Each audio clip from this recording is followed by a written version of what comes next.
आप सभी का एक बार फिर से स्वागत है मंडी.com में। और अब वक्त हो गया हमारी खास पेशकश खेती के सिकंदर का।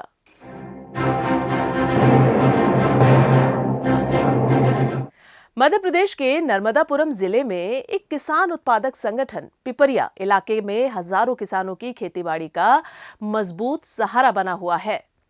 आज हम मंडी.com की रिपोर्ट में इस पर विस्तार से चर्चा करेंगे।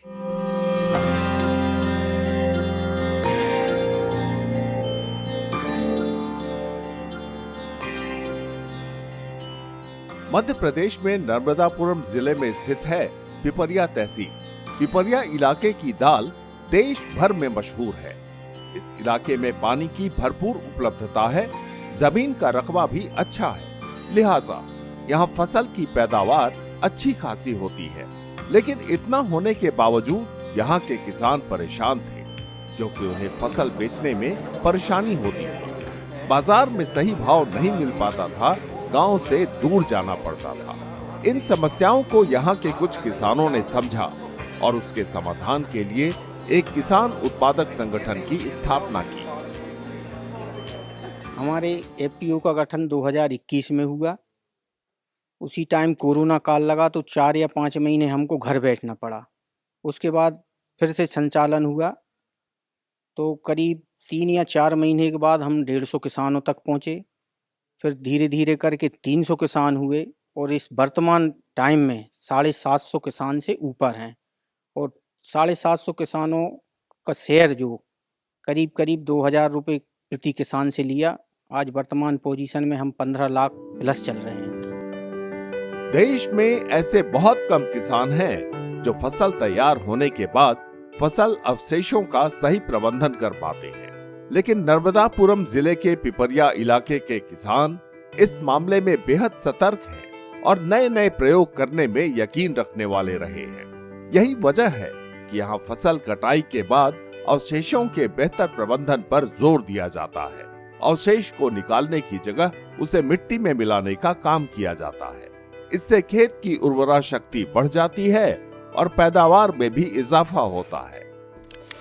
करीब करीब आज से 12 या 13 साल पहले की बात है, जब हमने शुरुआत की तो पहले 1-2 साल में तो हमको भी फायदा नहीं आया। जब हम उसमें रोटावेटर चलाएं तो एक्स्ट्रा खर्चा होता था। लेकिन 2 या 3 साल बाद जो आयुर्वेदिक जो दवाई होती ना, 2 या 3 साल बाद काम करती है। ऐसे ये नरवाई या कहें कि कुछ प्रदेशों में इसको पराली भी बोलते हैं। ये पराली का जो प्रबंधन है वो 3 साल बाद पता चला कि नहीं, हमको इसमें कुछ फायदा हो रहा है। तो 3 साल तक पहले हमने निजी तौर पर किया, फिर आजू बाजू के किसानों ने देख कर किया, और जब उनको फायदा नजर आने लगा तो आज हमारे क्षेत्र में और मेरे गांव की अगर मैं बताऊं तो 90% किसान पूरा पराली प्रबंधन करके आगामी मूंग की बोनी करते।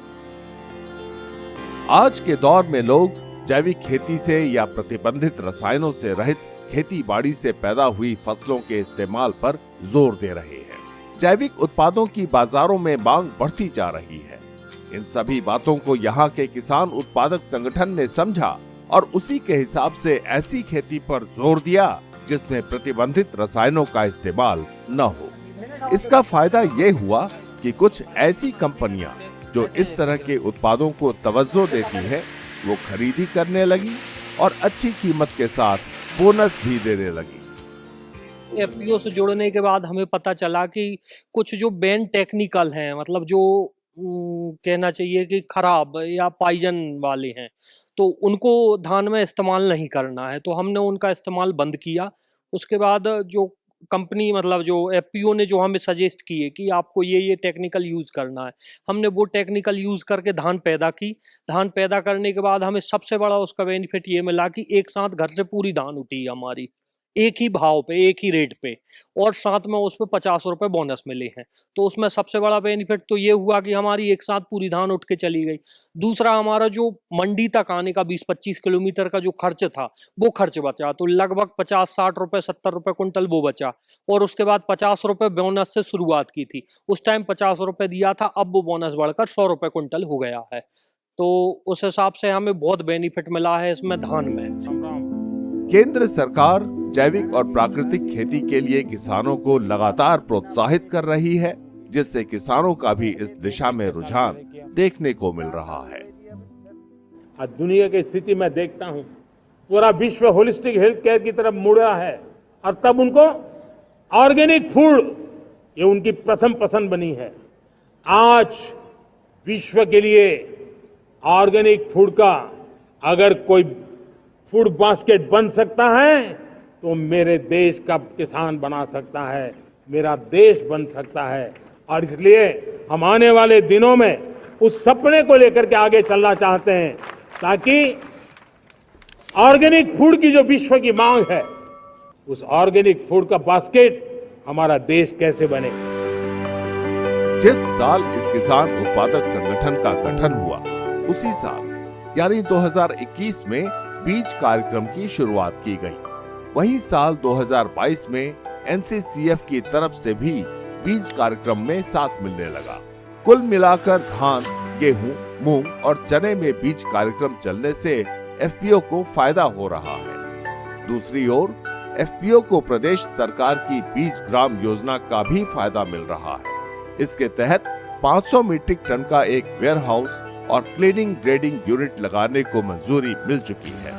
18 लाख रुपए की एक किस्त भी मिल चुकी है। सीड्स प्रोग्राम हमने 2021 में चालू किया और धान, मूंग, चने और गेहूं में हम चारों फसलों में सीड्स का प्रोग्राम कर रहे हैं। सर, इसमें हमें ट्रांसपोर्टिंग की, लेबर की और ग्रेडिंग की ये कॉस्ट बहुत ज़्यादा पड़ रही थी। तो हमें एक योजना का पता चला, मध्य प्रदेश बीज ग्राम योजना का। सर, हमने मध्य प्रदेश सरकार में बात की तो वहाँ उनने हमें एक भंडारण के लिए वेयर हाउस और ग्रेडिंग प्लांट की जानकारी दी सर। उसके बाद सर उनने कहा अगर आपके एफपीओ के पास ज़मीन है तो हम ये आपको अलाट कर देंगे। तो हमारे एफपीओ के पास ज़मीन थी सर, तो हमने वो ज़मीन थी तो सर हमने उनको आवेदन किया और उन्होंने हमें अलाट कर दी। इस किसान उत्पादक संगठन के पास सभी जरूरी लाइसेंस में इनपुट लाइसेंस, मंडी लाइसेंस समेत एपीडा का लाइसेंस भी है। इसके अलावा 2 बैंकों से 25-25 लाख की क्रेडिट लिमिट की सुविधा भी है। दूसरी ओर एफपीओ से किसानों के लिए केवीके की तरफ से ट्रेनिंग कार्यक्रम का भी आयोजन किया जाता है। खेती बाड़ी के लिए जरूरी जानकारियां भी मुहैया करवाई जाती हैं। जब इस इलाके में किसान उत्पादक संगठन नहीं था, तब यहाँ के किसानों को फसल बेचने में दिक्कतों का सामना करना पड़ता था। उन्हें फसल बेचने के लिए गांव से दूर जाना पड़ता था। साल 2021 में एफपीओ के गठन के बाद हालात में बदलाव आया। एफपीओ ने सबसे पहले खेती के तौर तरीकों में बदलाव किया, उसके बाद बड़ी कंपनियों से संपर्क किया और गुणवत्ता वाली फसल देने का करार करके बेहतर भाव पाने में सफल रहा। शुरुआत में इस अभियान से कुछ किसानों को जोड़ा गया। बाद में जब इसके अच्छे परिणाम दिखने लगे, तब दूसरे किसान भी जोड़ने लगे। सर, यहाँ के किसानों के साथ शुरू से जो समस्या रही है वो सर बेचने की रही है। उपज पैदा तो बहुत अच्छे कर लेते हैं, बहुत अच्छी क्वालिटी भी कर लेते हैं, लेकिन बेचने की समस्या जाती थी यहाँ पे। तो हमारे एफपीओ ने कुछ कंपनियां यहाँ पे काम कर रही हैं जो एक्सपोर्ट का भी काम कर रही हैं। बासमती एक्सपोर्ट करती हैं यहाँ से, यूरोपियन कंट्रीज़ को भी एक्सपोर्ट करती हैं। तो वो भी प्रॉब्लम फेस कर रहे थे, उनको जो क्वालिटी उनको चाहिए वो मिल नहीं पा रही थी। तो किसानों के समूह से हमने चर्चा करी और लगभग 18 किसानों ने स्टार्टिंग में शुरू करी थी। तो उसमें हमने उनको जो उनका क्राइटेरिया था, पेस्टिसाइड जो बैन थे, वो हमने सब बताए। तो उनने उसी हिसाब से पैदावार शुरू करी। बाजार में सिर्फ एक तरह के प्लेटफॉर्म पर निर्भरता जोखिम को बढ़ावा देता है। यही वजह है कि किसान उत्पादक संगठन ने ऑनलाइन प्लेटफॉर्म कमोडिटी एक्सचेंज पर कारोबार का प्रशिक्षण लिया। इस प्लेटफॉर्म की वजह से संगठन को बाजार के जोखिम को कम करने में सहायता मिली। यहाँ पास में छिंदवाड़ा में एक ट्रेनिंग सेशन मैंने ज्वाइन किया था। वहाँ पे हमें विस्तार से कमोडिटी एक्सचेंज के बारे में बताया गया, जैसे कि उसमें कई ऑप्शन है, जैसे पुट ऑप्शन है, हेजिंग है, हर चीज़ के बारे में विस्तार से बताया गया। अच्छा, उन ऑप्शंस के सर फायदे ये हैं कि किसान को पहले से पता रहता है कि वो लॉक कर सकता है प्राइस। अगर किसान को पहले से पता है कि मैं ये फसल का ये रेट मिलेगा, इस फसल का ये रेट मिलेगा, तो वो अपने हिसाब से फसल डिसाइड कर सकता है कि मुझे ये फसल उगाना चाहिए। किसान उत्पादक संगठन ने कमोडिटी एक्सचेंज पर जब प्रशिक्षण लिया तब इसके फायदों का पता चला। इसके हिसाब से किस फसल की बुआई करने पर सबसे अच्छा भाव मिल सकता है, इसका भी पता पहले चल जाता है। ऑनलाइन बाजार में ये एक ऐसा मंच है जहां कम से कम तय किए गए भाव को पाने की निश्चितता रहती है। पुट ऑप्शन से क्या होता है सर, किसान को पहले ही उसका रेट पता चल जाता है कि इस फसल का मुझे ये रेट मिलने वाला है। तो इस माध्यम से क्या होगा कि सर अगर किसान को पहले से पता है तो वो उस चीज़ हर पहले से ही कैलकुलेट कर सकता है कि मेरी ये इतनी लागत है और इसका मुझे ये रेट मिलेगा। और पुट ऑप्शन की सर सबसे अच्छी बात ये है कि अगर बाद में अगर रेट में अनिश्चितता आ रही है, अगर रेट बढ़ भी गया तो भी ये नहीं है कि वो बाध्य नहीं है कि आपको देना ही देना है, जैसा कि कॉन्ट्रैक्ट फार्मिंग में होता है। लेकिन ये पुट ऑप्शन में ये है कि अगर आपका रेट ज़्यादा चला गया तो आप बिल्कुल बाजार में बेच सकते हैं, और अगर रेट नीचे आ रहा है तो भी उसका रेट लॉक है कि उस पे तो उसका बिक नहीं है। तो ये बहुत अच्छा फायदा है सर इस इलाके के किसान जब बिना प्रतिबंधित केमिकल के पैदावार करने लगे तो उसकी मांग अच्छी कंपनियों में होने लगी। अच्छी कीमत के साथ बोनस भी मिलने लगा तो एफपीओ और उससे जुड़े किसानों का हौसला बढ़ने लगा। यही वजह है कि एफपीओ अब विदेश में एक्सपोर्ट करने की योजना तैयार कर रहा है ताकि और ज्यादा कीमत मिल सके। कंपनी की भविष्य में कस्टम हायरिंग सेंटर खोलने की योजना है, साथ में प्रोसेसिंग यूनिट लगाने और 10 से 15 किसानों के साथ मिलकर जैविक खेती करने का प्लान है। स्टार्टिंग से ही था हमारा कि हमें कुछ एक्सपोर्ट करना है सर। उसी के लिए मैंने एपीडा का लाइसेंस लिया था। तो ये लगभग 2022 में मैं ले चुका था, वो जो कोड बनता है इनपुट आउटपुट कोड वो भी ले चुका था।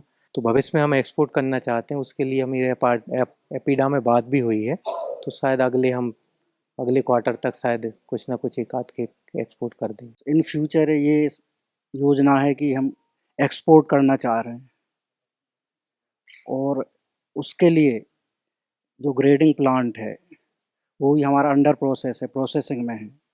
उससे प्रोसेस करके और उसको एक्सपोर्ट करना चाह रहे हैं, जैसे ए क्वालिटी एक्सपोर्ट करेंगे। सिर्फ अच्छी पैदावार और खरीदी से ही सफलता सुनिश्चित नहीं हो जाती, बल्कि आय व्यय पर पैनी नजर रखना भी जरूरी होता है, ताकि ये पता चल सके कि जो काम किया जा रहा है वो सही और ठीक दिशा में हो रहा है। और इस काम को किसान उत्पादक संगठन की महिला सदस्यों ने बखूबी संभाल रखा है। पिपरिया में स्थित ये किसान उत्पादक संगठन बहुत अच्छा काम कर रहा है। इस बात की गवाही कंपनी का लगातार बढ़ रहा टर्नओवर दे रहा है। कंपनी को भरोसा है कि साल 2024-25 में भले ही टर्नओवर में पहले के मुकाबले कमी आई हो, लेकिन भविष्य में और अच्छा होगा।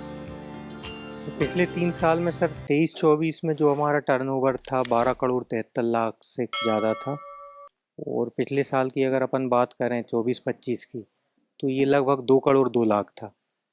अगर इस साल की अगर अपन बात करें तो लगभग 2.5 करोड़ से ज़्यादा हमारा प्रोविजनल हो चुका है। लगभग अभी बैलेंस शीट मेरी सितंबर तक कंप्लीट हो जाएगी, लेकिन ये 2 करोड़ से ज़्यादा ही इस साल। मध्य प्रदेश में इस कंपनी ने जिस तरह से सफलतापूर्वक काम किया है और अच्छी सफलता पाई है, वो दूसरे किसान उत्पादक संगठनों को प्रेरणा देने वाली है। इस एफपीओ की कार्यप्रणाली से सीखकर अच्छी सफलता हासिल की जा सकती है। मंडी.com के लिए मध्य प्रदेश के नर्मदापुरम से अनिल वत्स के साथ अनुपम आलोक। मंडी.com में आज बस इतना ही। अगले सप्ताह मैं फिर आऊंगी किसानों को प्रेरणा देने वाली सफलता की एक कहानी और दूसरी जरूरी खबरें लेकर। तब तक के लिए आप देखते रहिए दूरदर्शन किसान। नमस्कार। आपकी राय हमारे लिए बहुत महत्वपूर्ण है। आप हमारे टोल फ्री नंबर पर कॉल कर सकते हैं और अपनी राय दे सकते हैं। साथ ही आप ईमेल के जरिए भी हमें अपनी राय दे सकते हैं। हमारा ईमेल पता है ncdexmandi@gmail.com।